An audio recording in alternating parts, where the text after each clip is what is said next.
Shalom Mami, Shalom. saya mau bertanya tentang hal supranatural yang Mami pernah alami. Mungkin Mami bisa jelaskan sedikit.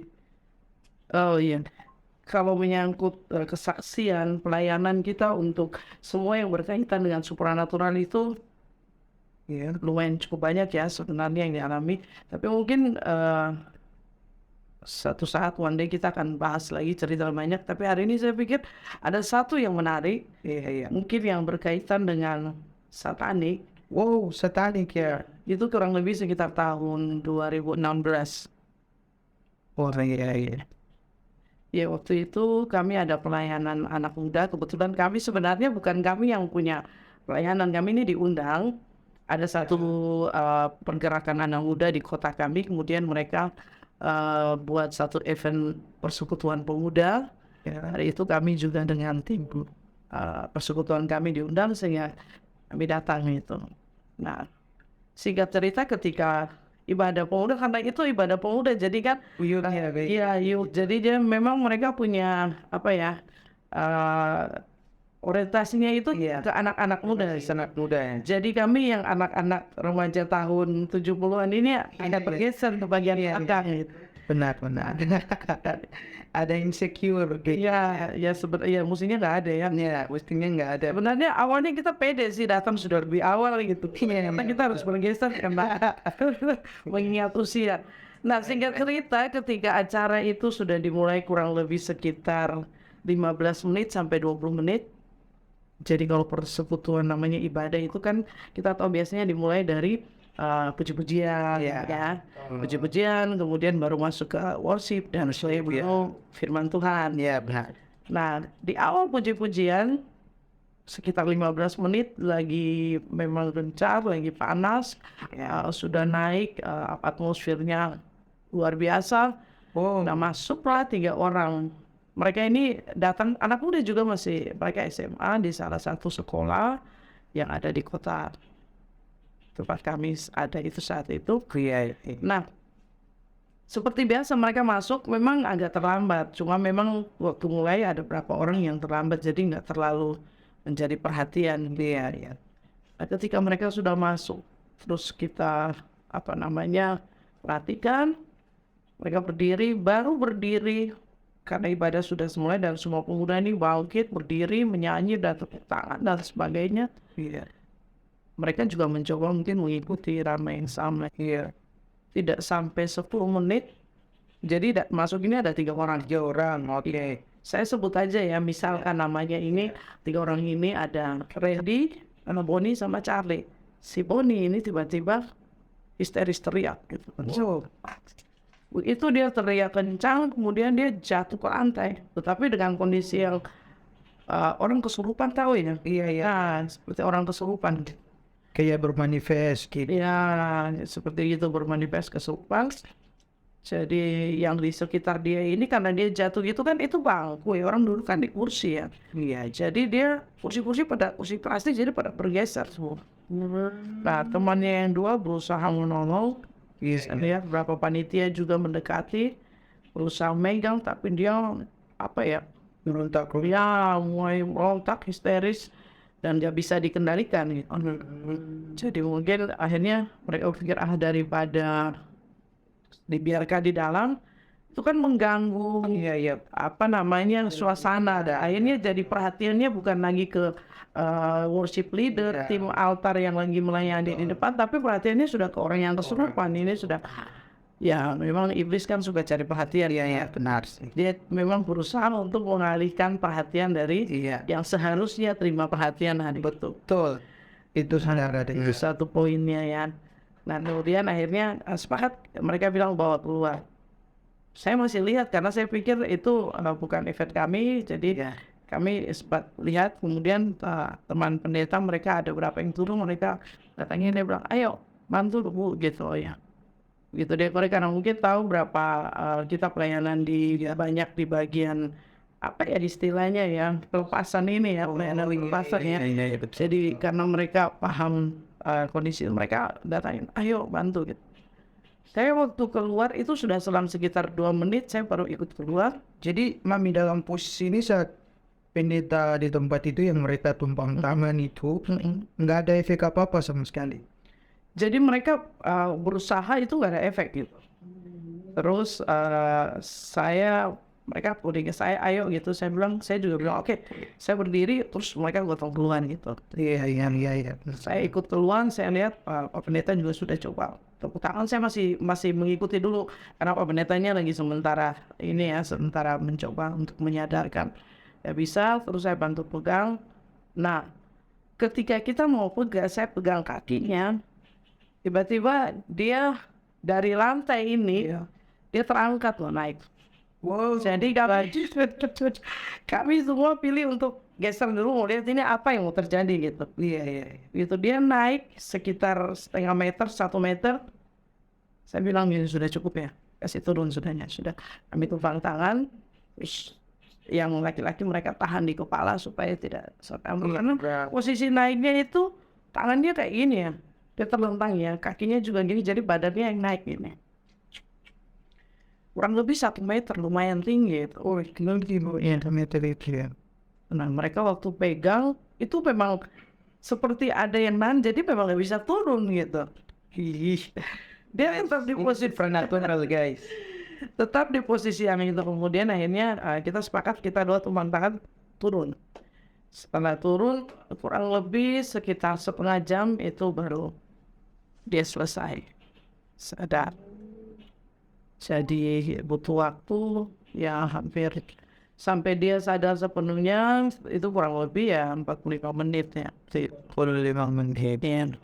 Ya. Oke. Nah setelah sadar kita bawa ke dalam, kita ajak untuk puji-pujian, tapi dia duduk di samping saya. Selesai saya pesan karena saya tahu itu belum tuntas gitu. Iya. Tempatnya tidak memungkinkan karena ini yang ada ini kelihatannya bukan cuma 1-2 karena ini sepertinya lebih dari itu ya, cukup parah. Jadi saya bilang kamu datang hari Rabu. Waktu itu hari persekutuan mereka Minggu sore. Iya. Saya bilang 3 hari lagi kamu ke tempat saya karena kita ada. Memang hari Rabu kan kami ada Mesbah doa. Iya. Saya bilang bawa dia ke tempat saya gitu. Kemudian saya pesankan sama temannya juga oke bawa gitu. Jadi pulang itu sudah sadar walaupun yang begitu kan nggak bisa sekali ya. Dia sadar tapi kan sepenuhnya yang masih ada di dalam ini kan Berarti masih ada yang masih ada. Jadi belum terlepas total gitu. kan sering kali kita ketemu ya orang kesurupan, kemudian sadar tapi nanti dia katanya ini memang sering kesurupan itu kan ada. Iya. Kita berapa kali di pelayanan KKR kan ada beberapa orang bilang, bapaknya bilang, iya dia memang setiap kali ke gereja atau ke KKR pasti dia begini. Nah saya pikir kesurupan kok masuk keluar nggak selesai karena nggak tuntas ya betul. Kalau tuntas itu nggak mungkin begitu karena kalau Roh Kudus sudah di dalam kita nggak mungkin nggak ada kuasa lain. Benar sih. Iya, jadi singkat cerita hari Rabu kita mau persekutuan, kemudian dia datang lebih awal. Si Boni ini. Datang tapi 2 temannya yang Charlie sama si Reddy ini nggak ikut. Iya nggak ikut. Kemudian mereka datang dijemput. Memang waktu hari itu teman yang antar dia bilang ini dia nggak punya jemputan, dia udah dihubungi tapi belum bisa datang, nanti dijemput aja gitu. Oke. Dia baru 2 bulan itu ada di kota ini gitu. Kemudian dia bersekolah.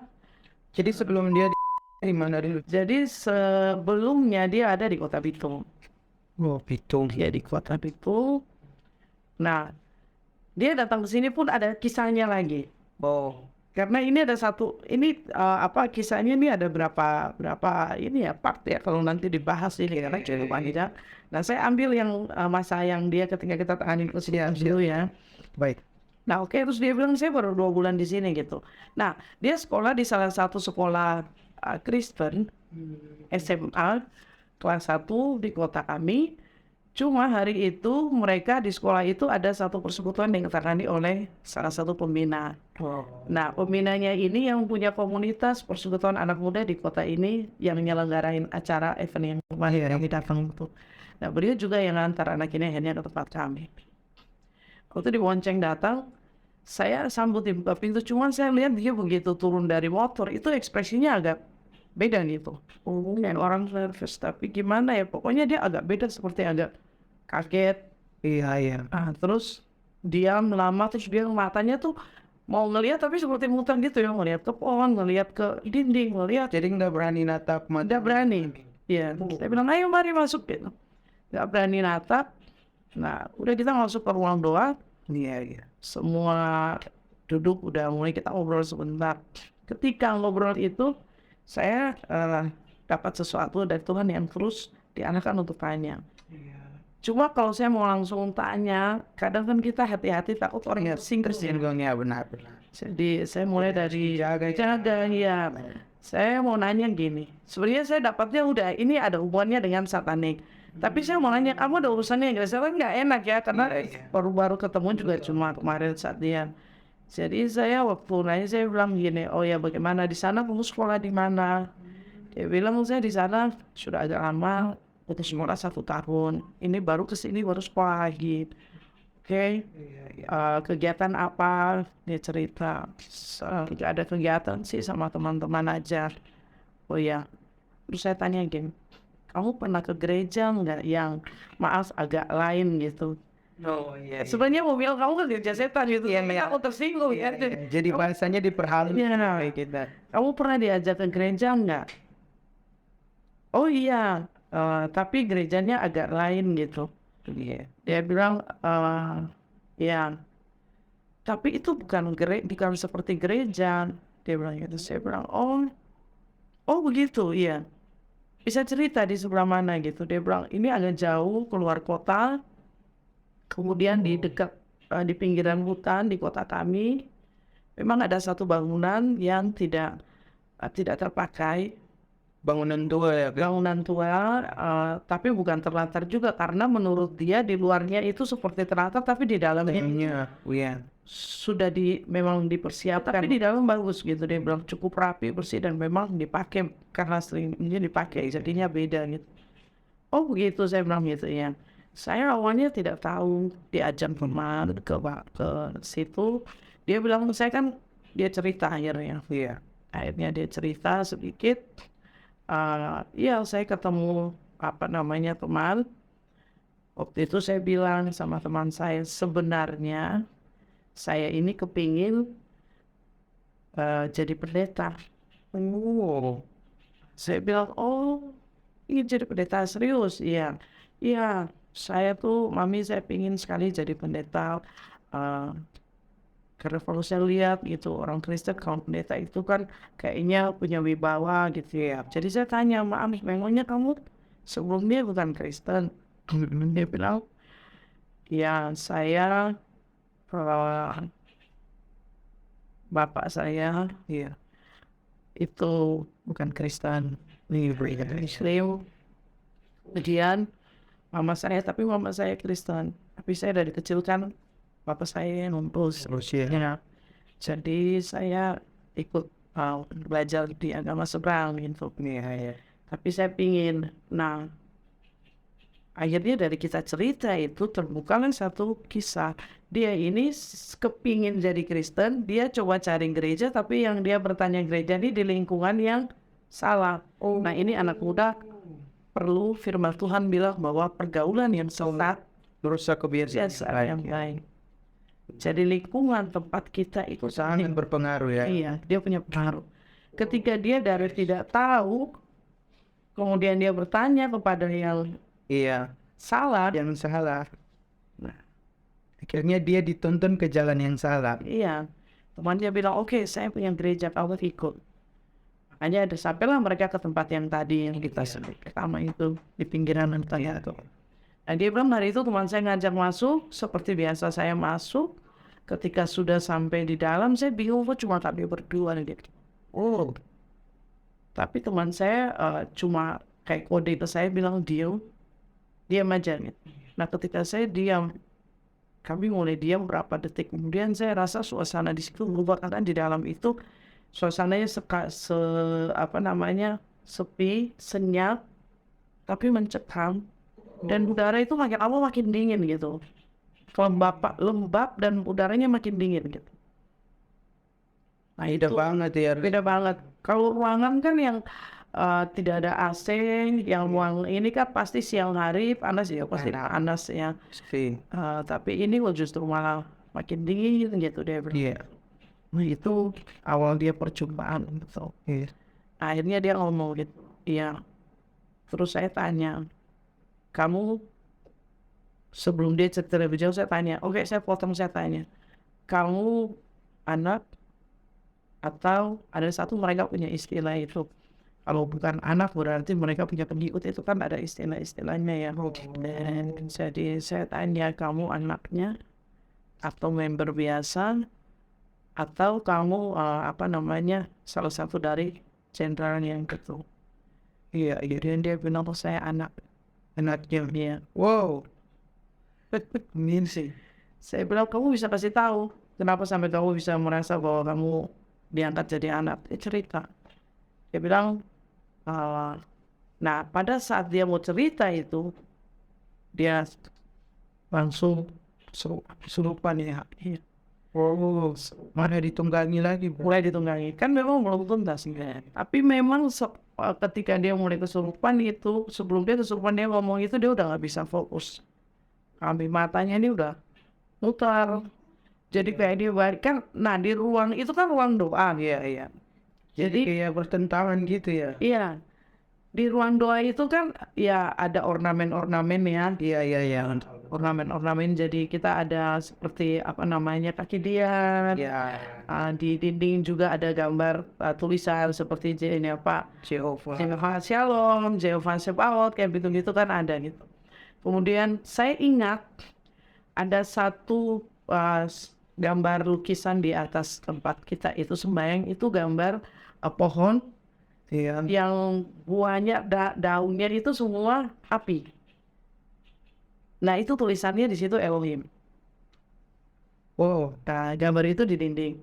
Nah di sebelahnya ada satu gambar lagi, itu tulisannya Jehovah ini penyedia. Jehovah Jireh, Jehovah Rafa kan Allah yang menyembuhkan ya.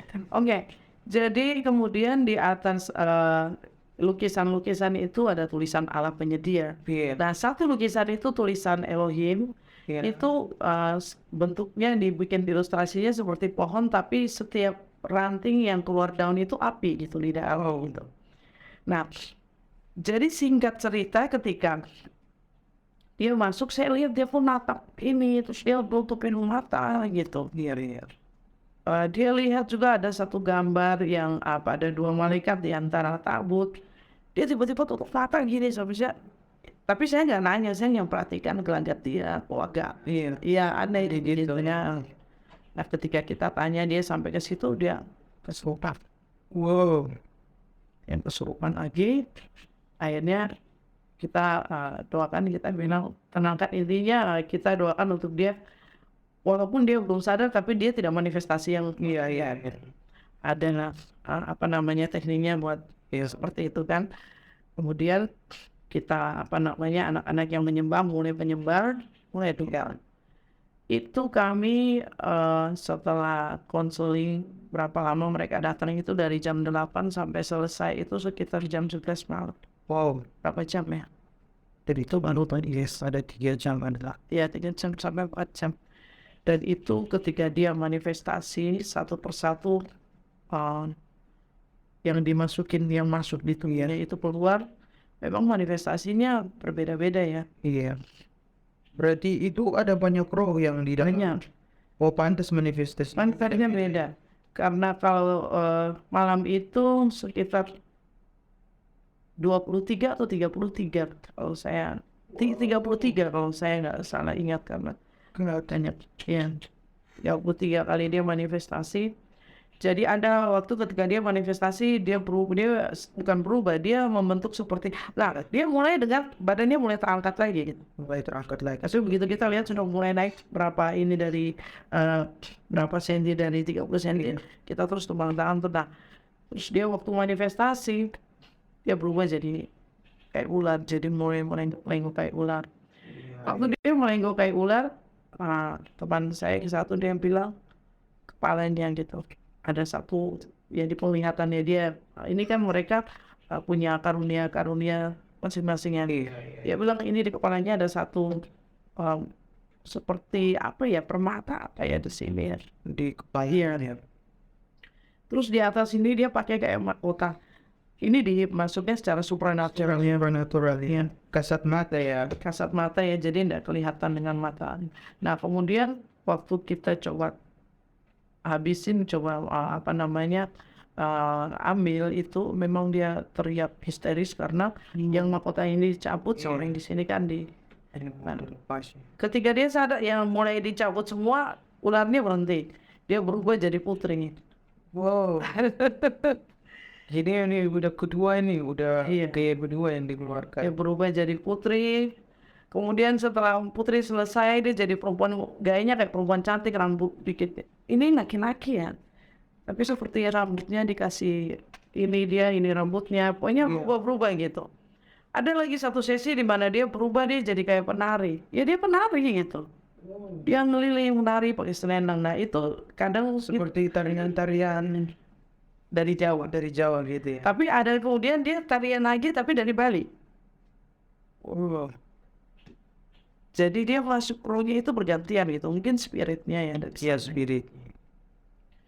Jadi ada kadang kita kalau sudah iseng di tengah itu, saya bilang gini, udah disobek aja selendangnya. Iya. Itu secara ini dia jawab enggak mau gitu, jangan, ini selendang saya buat menari gitu. Macam bosan juga ya, berarti kan Iya. manifest dengan Manifest udah capek, kita juga ada sedikit bercandanya, sudah stop menari, kalau nggak mau menari terus kita sobek ya nih di Superman langsung jadi bercanda kan. itu tuh ya. Itu Iya. kadang anak-anak yang lain itu kan sering Iya. ada yang aneh-aneh gitu, mereka jadi bahan bercandaan. Betul. Ya, puji Tuhan memang setelah yang tadi saya bilang jam 8 sampai sekitar jam 11 terus selesai, itu akhirnya keluar semua satu persatu. Teman saya ada di bagian itu, dia hitung ketika manifestasi ke sini, manifestasi jadi nenek tua bongkok, Iya. manifestasi jadi orang yang besar, suaranya dia berubah gitu. Jadi berapa kali dia manifestasi begitu. Akhirnya terakhir memang dia muntah semua, terus kemudian dia sadar kemudian kita sudah sadar sepenuhnya, dia minum dan duduk di kamar lagi. Memang badannya capek, bahkan pengakuan dia sampai 1 minggu itu masih seluruh badan itu masih kesakitan. ya. Iya. Dan dari situ kita lanjutkan, dia ceritakan yang tadi. Saya kembali tanya, saya bilang bagaimana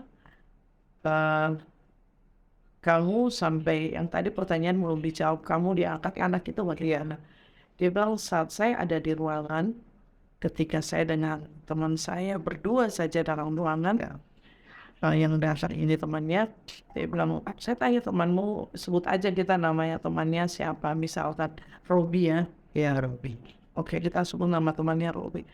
Waktu saya dengan Robi dalam ruangan, ketika situasi suasana mulai makin mencekam, saya udah mulai ketakutan juga. Robi bilang, oke, saya mau nanya ke dia, tapi saya sama Robi dibilang gak boleh bicara, dia menunggu.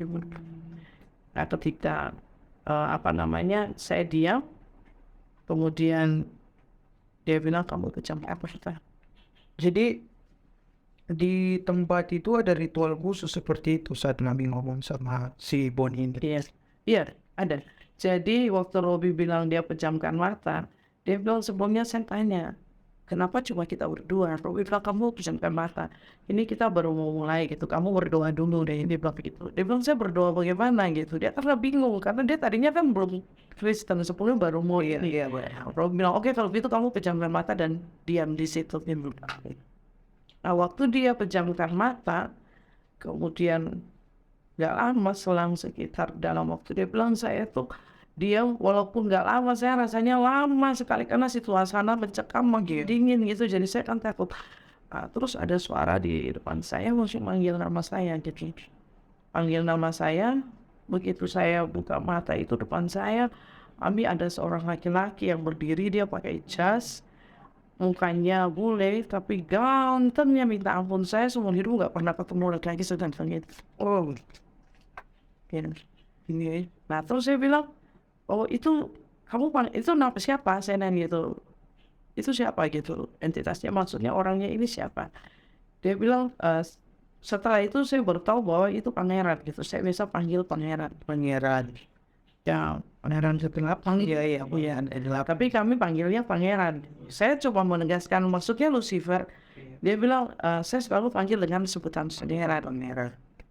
Nah, waktu saya dipanggil, ketemu dia itu saya lihat memang di ruangan itu selain terbuka, sepi, tapi ada satu meja dan meja itu ditutupi dengan kain hitam. Waktu saya buka mata, meja itu sudah kain hitamnya sudah dilepaskan. Di situ ada berapa cawan gitu. Nah, ini dia berdiri depan saya. Kemudian dia cuma bilang selamat datang, Oni. Wow, jadi dia kayak nyambut gitu. Kayak nyambut dia, kayak nyambut gitu. Nah, ketika dia bilang selamat datang, saya orangnya ganteng, tapi saya ngerasanya semakin tambah seram katanya gitu.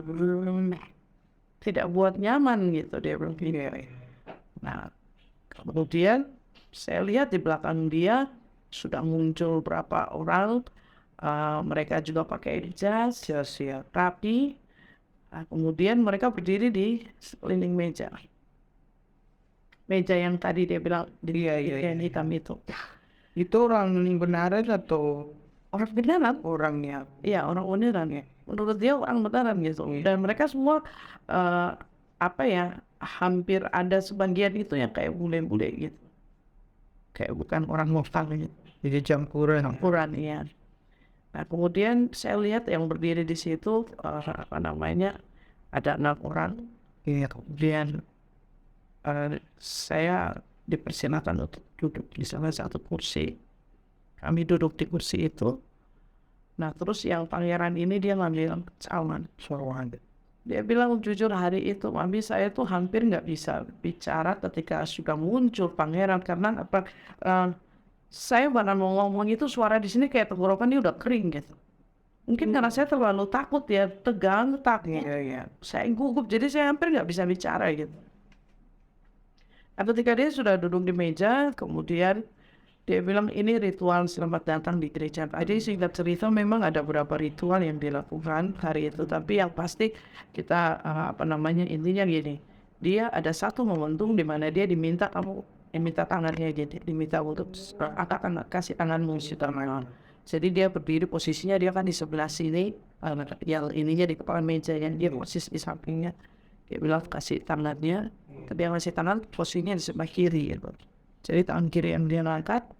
Nah, dia bilang saya tidak bisa membantah atau melawan. Saya angkat tangan, saya lihat di tangan saya dipegang.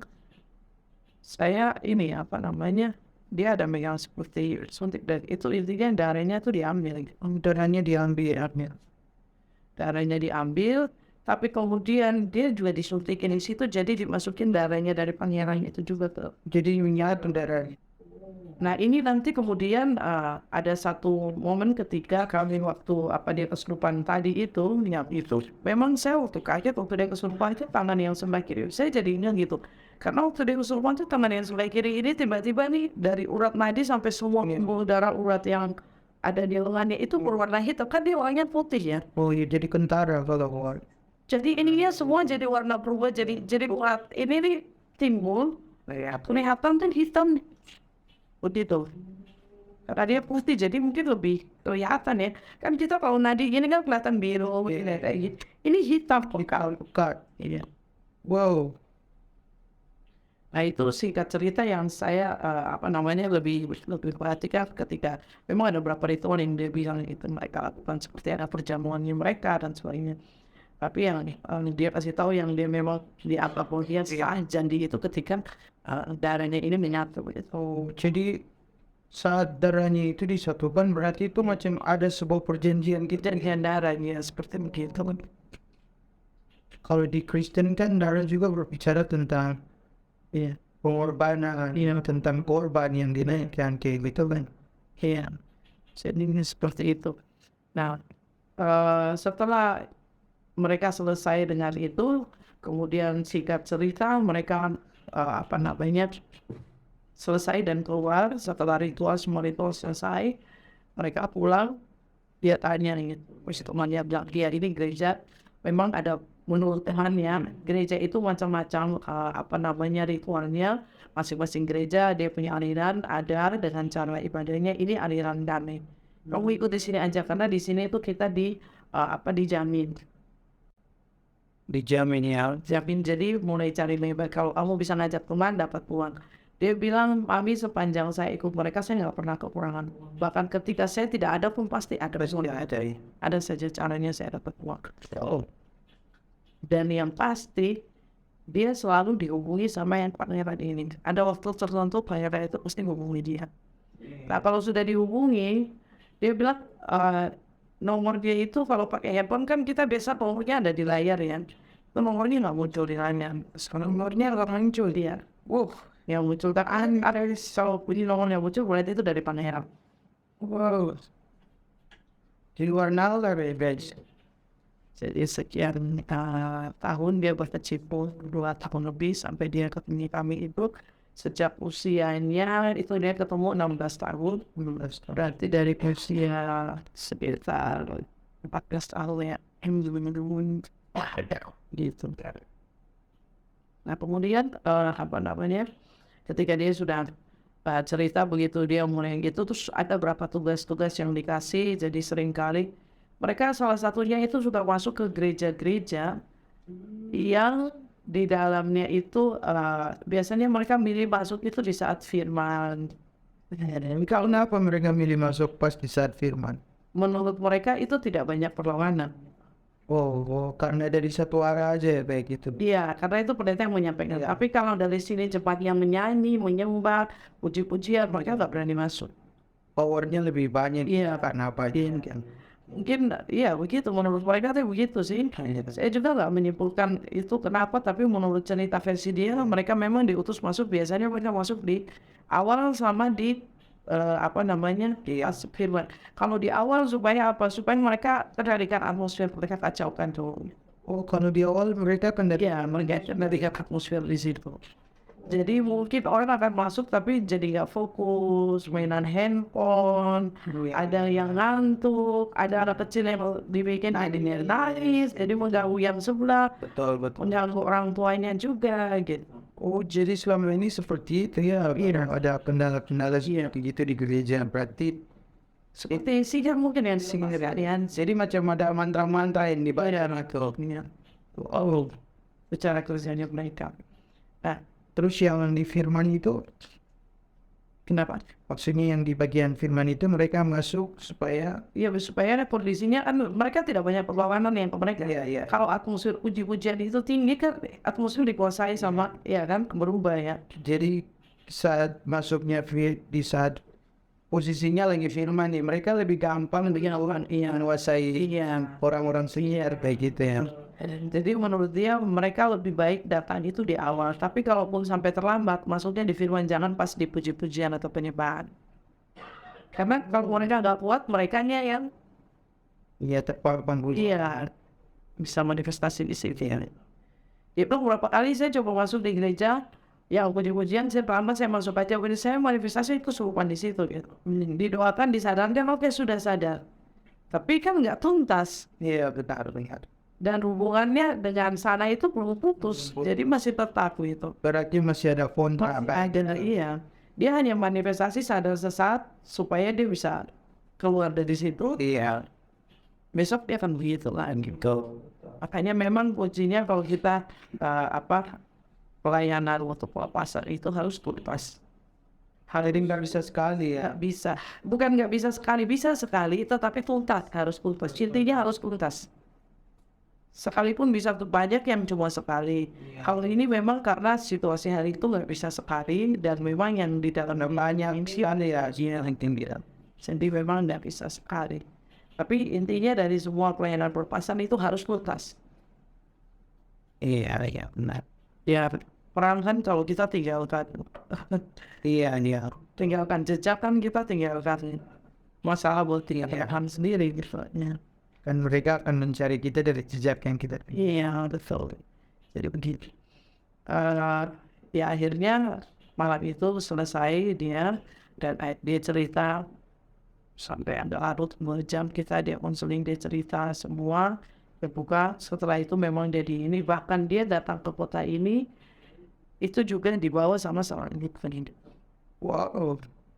Nah, tapi yang pasti sebelum dia pada itu dia datang ke kota ini dibawa sama dukun.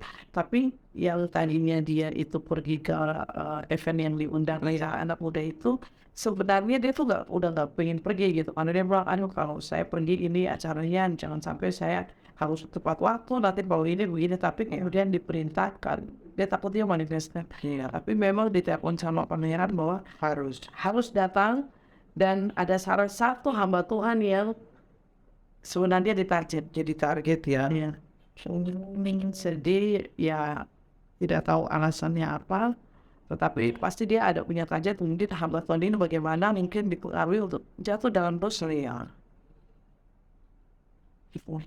Jadi dia punya target untuk hamba Tuhan ini ada, makanya dia diutus datang ini.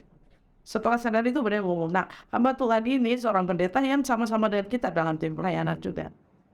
Kayaknya dia terbuka di situ. Saya sebenarnya ikut karena saya disuruh habisin dia tuh target seperti itu. Dan kemudian dia bilang tadi waktu saya datang, saya jujur sudah bingung. Saya lihat semua gambar yang ada itu seperti yang tadi saya bilang ada gambar pohon ya dengan lidah api, itu tulisan Elohim. Saya lihat itu apinya hidup semua. Wow. Jadi dia menyala itu. Iya. Terus ada gambar buah-buahan yang menuliskan alat penyediaan. Iya. Itu buah-buahannya seperti hidup semua. Wow. Kemudian ada gambar tabut yang dijaga sama 2 malaikat. Nah, itu 2 malaikat itu bukan ini hidup dan berdiri itu hidup dan dia bilang itu awalnya saya ketakutan sekali tadi sampai saya sempat waktu pertama tuh saya tanya sama yang ngalita, Kak ini rumah apa ya? Karena kita nggak pintu di depan kita juga ada berapa gambar ya, makan tanpa doa. Nah, dia tuh udah mulai nggak nyampe dari luar itu udah ada banget, sudah beda. Jadi dia masuk dan dia lihat semua tanda itu seperti itu. Iya, jadi ada yang menariknya gini, Boni ini datang ke kota kami ini, dia dibawa oleh seorang dukun. Dukun itu dia panggil opa. Ternyata dibawa ke sini dibilang waktu izin ke orang tuanya mau disekolahkan dengan janji-janji yang baik lah gitu. Mamanya juga pikir ini anak daripada sudah pergaulan. Anak ini kan pergaulannya di luar rumah ya. Jadi sedikit broken home gitu ya. Iya. Ini kalau saya ada buka sedikit sebenarnya ini sebenarnya dia apa ya? Karena dari lahirnya sudah bermasalah. Kemudian kehidupan berikutnya juga masa-masa itu juga ada hal yang dia kecewa sama Ini jadi sasaran kuliah dan jadi itu jadi celah besar aja. Maaf kata dia sejak usia masih sangat muda masih saya pikir usia 9-10 tahun itu dia udah kenal seks bebas dan ada sedikit kelainan. Dia punya perilaku seks ini menyimpang. Jadi dia bisa perempuan, bisa laki-laki. Apa istilahnya bisex? Iya, bisex. Itu perilaku seks yang menyimpang. Jadi dia bisa jatuh cinta dan benar-benar jatuh cinta. Entah laki-laki atau perempuan. Jadi bisa punya pacar 2, 1 laki 1 perempuan gitu. Ini udah kesaksian pengakuannya dia gitu. Nah kemudian ketika dia diajak sama opa ini dengan janji ke mamanya untuk dia mau disekolahkan di sini, benar dibawa datang disekolahkan, masuklah di sekolah situ. Tapi selama 2 bulan itu ternyata opa ini jadikan dia Nah, opa yang ini nih dia dukun. Iya. Dia punya istri, tapi bukan istri yang fisik loh. Oh, istri yang dari gaib gitu. Nah, seperti itu.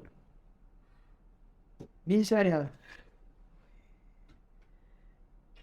Jadi dia punya istri yang gaib. Menurut cerita si Boni ini, di kamar opa itu, kalau dia monitor, itu ada satu baju pengantin yang digantung. Jadi kalau istrinya ini datang, istrinya akan pakai baju itu. Nah, di hari-hari tertentu, si Boni ini harus pakai baju itu, dan dia akan digauli oleh si dukun ini karena menurut dia itu istrinya datang selalu manifestasi mainnya pakai tubuh dia dan itu. Teleponin. Iya. Nggak bisa pikir ya. Iya, ceritanya seperti begitu. Jadi dia dibawa ke sini. Nah, sampai singkat cerita ada satu waktu yang ketika kami pertemuan itu, dia mulai sadar dan dia mulai mau berubah, mulai bertobat. Dan dia bikin ketika dia dipaksa itu dia bahwa dia dipaksa, dia bikin laporan polisi.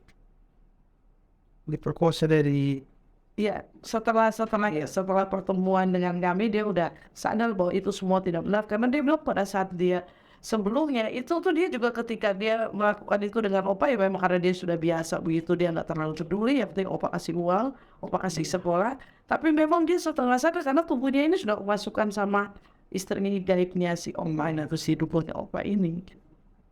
Television.